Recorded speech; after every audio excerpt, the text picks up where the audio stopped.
దేశంలోనే నెంబర్ 1 రాష్ట్రంగా తెలంగాణ రాష్ట్రం నిలబడ్డది. మహారాష్ట్ర నెంబర్ 2, మిగతా రాష్ట్రాలు అట్లుంటే ప్రధానమంత్రిగా ప్రాతినిధ్యం వహించే గుజరాత్ 6-7 స్థానానికి పోయింది అధ్యక్ష. ఇవన్నీ కూడా మా సహచర మంత్రులు అధికారులు అందరు కష్టపడి చేస్తున్న ప్రయత్నాన్ని మీరు అభినందించండి. అప్పుడే అంత ఆత్రము, అంత తాపత్రయము, అంత అసహనం ఎందుకని నేను అడుగుతున్నా. కడుపు నిండా విషయం పెట్టుకొని ఎందుకు ఈ మాటలు?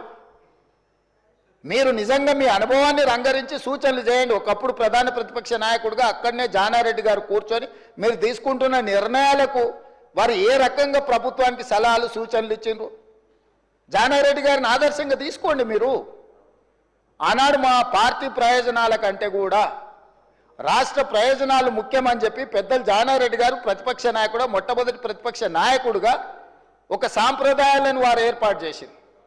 ఆ సాంప్రదాయాలను ప్రతిపక్ష నాయకుడిగా బట్టి విక్రమార్క గారు కొనసాగించారు. మీరు కక్షగట్టి ప్రతిపక్ష హోదా తీసినా, మీరు మైకు ఇచ్చినా ఇవ్వకపోయినా, మీరు ఇచ్చిన కొద్ది సమయంలో కూడా వారు ప్రతిపక్ష నాయకుడిగా మీకు ఎన్నో రకాలుగా సూచనలు ఇచ్చే ప్రయత్నం చేసిండ్రు.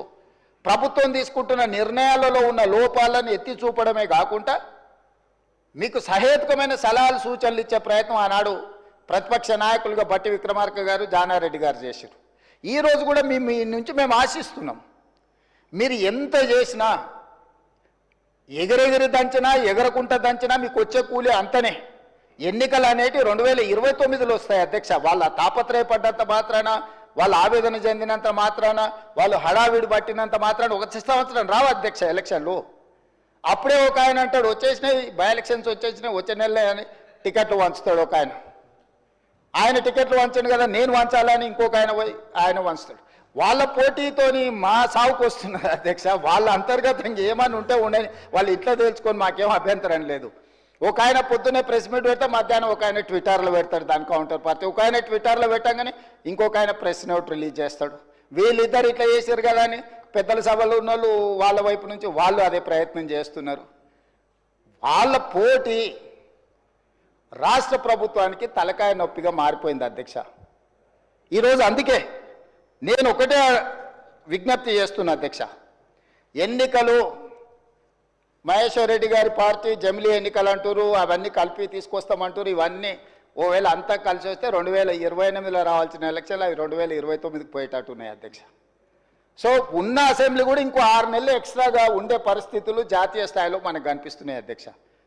సో ఈ 4 ఏళ్ళు మనము రాష్ట్రాన్ని మంచిగా అభివృద్ధి చేసుకుందాము. మీరు నా దగ్గరకు వచ్చిన వాళ్ళలో అప్పుడప్పుడు టీవీలలో పేపర్లలో ఎవరు వచ్చి కలిసినా కూడా ఇటు అటు అని నేను ఎవరికైనా నేను సభానాయకుడిగా ముఖ్యమంత్రిగా ప్రతి ఎమ్మెల్యేకి నేను అందుబాటులో ఉంటా.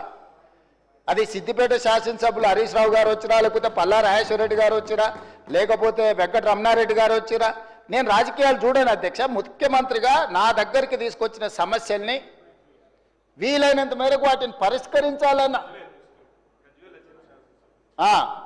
మా బట్టి గారు సూచన చేశారు. గజ్వేల్ శాసనసభ్యులు వచ్చినా కూడా, ప్రతిపక్ష నాయకుడు వచ్చినా కూడా ఆ నియోజకవర్గానికి సంబంధించిన సమస్యలు కూడా పరిష్కరించాలంటారు. శాసనసభ నియోజకవర్గాలకు ప్రాతినిధ్యం వహించే ఎమ్మెల్యేలను నేను ఖచ్చితంగా ప్రజలు ఎన్నుకున్న ప్రతినిధులుగా వాళ్ళని గౌరవించే బాధ్యత నాది అధ్యక్ష. Just they can come as walking, just ఇట్లా నడుచుకుంటూ వచ్చి ముఖ్యమంత్రికి ఏదైనా రిప్రజెంటేషన్ ఇవ్వచ్చు. దానికి అనవసరమైన రాజకీయాలు ఆపాదించాల్సిన అవసరం లేదు అధ్యక్ష. మీరు డెఫినెట్గా ఇస్తాము. ఇచ్చినప్పుడు ఇన్ఛార్జ్ మినిస్టర్ ఉంటాడు. మీకు ఇన్ఛార్జ్ మినిస్టర్లు నిర్ణయాలు చేస్తారు. ఈరోజు ఇందిరమ్మ ఇళ్ళలో ఇందిరమ్మ కమిటీలు ఉన్నాయి, అన్నీ ఉన్నాయి. డెఫినెట్గా ఇస్తాము. మీరు ఇచ్చిన కాగితాలు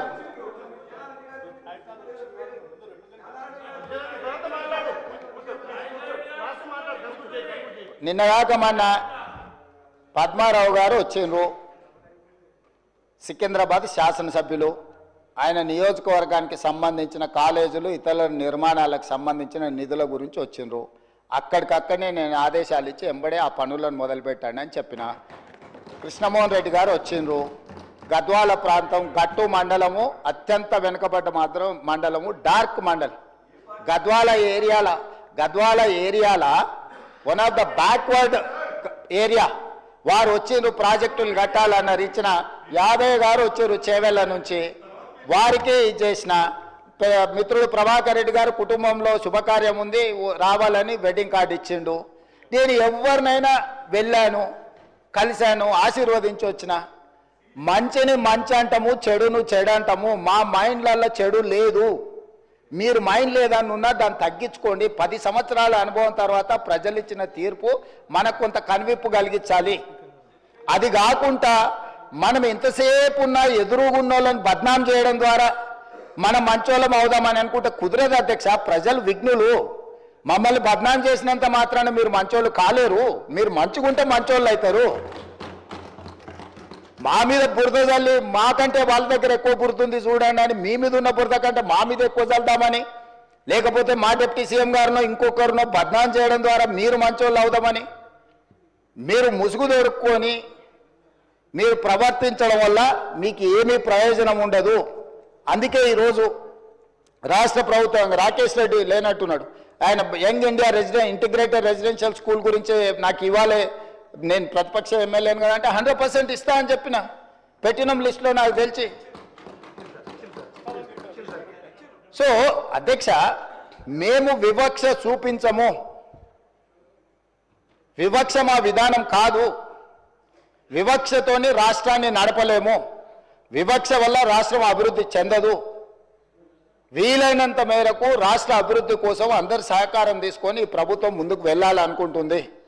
అందుకే డాంబికాలకు గొప్పలకు పోలే. బడ్జెట్ 2 సార్లు మా బట్టి విక్రమార్క గారు ప్రవేశపెట్టినప్పుడు ఉత్తుత్త బడ్జెట్లు ఊదరగొట్టే బడ్జెట్ పెట్టి ఇప్పటికి 4 లక్షలు దాటి ఉండేది అధ్యక్ష. ఉత్తుత్త బడ్జెట్లు ఊదరగొట్టే బడ్జెట్లు పెట్టదలుచుకోలేదు.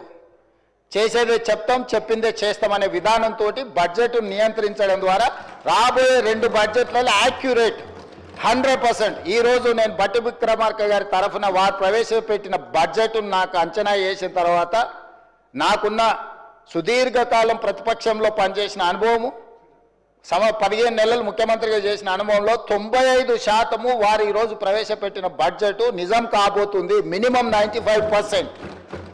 Whereas 2014 to 2023 go through all 10 budgets.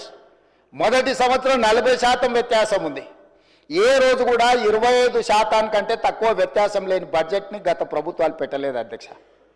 కాగితాలకే పరిమితమైన కేటాయింపులు, కాగితాల మీదనే కేటాయింపులతోని శాఖలు నిర్వహించాలని, వెల్ఫేర్ నిర్వహించాలని, ఇట్లా రకరకాల అబద్ధాలతోని ప్రైవేట్ కంపెనీలు బ్యాంకులలో లోన్ తెచ్చుకోవడానికి ఎన్ని రకాలుగా బ్యాలెన్స్ షీట్లను ఫ్రాడ్ చేస్తారో రాష్ట్ర ప్రభుత్వం అన్ని రకాలుగా బడ్జెట్ను ఫ్రాడులెంట్ బడ్జెట్స్ ప్రవేశపెడితే CAG time and again they have given findings. ఇంత ఫ్రాడులెంట్ ఇవే మేము చూడలేదని క్యాగ్ నివేదికలు ఇచ్చినాక కూడా వాళ్ళ ఆలోచన మారతలేదు. వాళ్ళ ఆ ఆలోచన మారిపోయింది. ప్రజలు వాళ్ళని మార్చిండ్రు, మాకు ఒక అవకాశం ఇచ్చిండ్రు. మాకు అవకాశం ఇచ్చినప్పుడు కనీసం కొంత పని చేయడానికి సహకరించి కొంతకాలం చూసిన తర్వాత వాస్తవాల ప్రాతిపదికన ఏదైనా మాట్లాడితే బాగుంటుంది అధ్యక్ష. అంతే తప్ప ఈరోజు ఏడ భూసేకరణ చేయడానికి పోయినా అంతెందుకు అధ్యక్ష. నిన్నమన్నా నేను చూస్తున్నా గచ్చిబౌలిలో భూమి మీరు ఏం చేయొద్దని. అధ్యక్ష, దాదాపుగా 25 సంవత్సరాలు అనుకుంటా, 25 సంవత్సరాల క్రితం బిల్లిరావు అనే వ్యక్తికి, ఒక ప్రైవేట్ వ్యక్తికి, ప్రైవేట్ సంస్థకు ఆ భూమి కేటాయించారు. 25 సంవత్సరాల నుంచి ఏ రోజు కూడా సెంట్రల్ యూనివర్సిటీ దగ్గర ఆ భూమి లేదు. తెలంగాణ ఉన్న కంబైన్డ్ రాష్ట్రంలో 2006లో ఆనాడు కాంగ్రెస్ పార్టీ రద్దు చేసింది ఆ కేటాయింపు. అక్కడి నుంచి కోర్టు కేసులు జరిగినాయి. 2014లో తెలంగాణ రాష్ట్రం వస్తే 2024 వరకు 10 సంవత్సరాలు గత ప్రభుత్వం బిల్లిరావు నుంచి భూమి గుంజుకోలేదు అధ్యక్ష.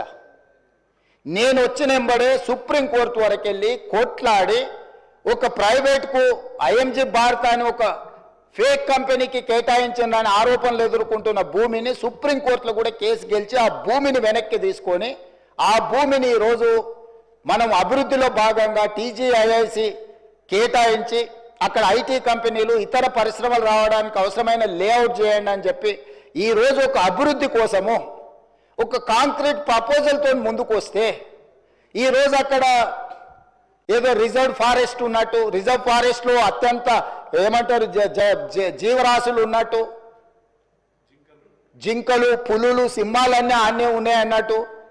జింకలు, పులులు, సింహాలు లేవు అధ్యక్ష. ఆ చుట్టుముట్టుతో కొన్ని గుంట నక్కలు చేరి ఇట్లా వ్యవహరిస్తున్నాయి అధ్యక్ష. గుంట నక్కలకు గుణపాఠం చెప్తాం అధ్యక్ష. అది 100% developed area. We are also going to utilize for development. We are not utilizing or otherwise మేము ఎవరికో అర్ధరాత్రి పూట ఎవరికో కట్టబెట్టే ప్రయత్నం చేయలేదు అధ్యక్ష. పర్ఫెక్ట్ డెవలప్మెంట్ చేసి ఓపెన్ ఆక్షన్ ద్వారా అంతర్జాతీయ స్థాయి సంస్థల్ని పెట్టుబడులు పెట్టడానికి భూమిని తెలంగాణ ఇండస్ట్రియల్ ఇన్ఫ్రాస్ట్రక్చర్ కార్పొరేషన్ ద్వారా ఆ పెట్టుబడులను ఆకర్షించడం కోసం ఈరోజు ఒక ప్రణాళికబద్ధమైన డెవలప్మెంట్ చేయడానికి మేము ముందుకు వస్తే ఇవాళ దాన్ని అడ్డుకునే ప్రయత్నం చేస్తున్నారు అధ్యక్ష. నేను ఒకటే మాట అడుగుతున్నా అధ్యక్ష, 10 సంవత్సరాల మీద అధికారంలో ఉన్నప్పుడు ఐఎంజీ భారత బిల్లీరావు అనే ఆయన దగ్గర భూమి ఉన్నప్పుడు మీకు బాధ లేదు, దుఃఖం లేదు, ఆ భూమిని వెనక్కి తీసుకురావాలని ఆలోచన లేదు. అలాంటి వాళ్ళ నుంచి ఆ భూమిని వెనక్కి తీసుకొచ్చి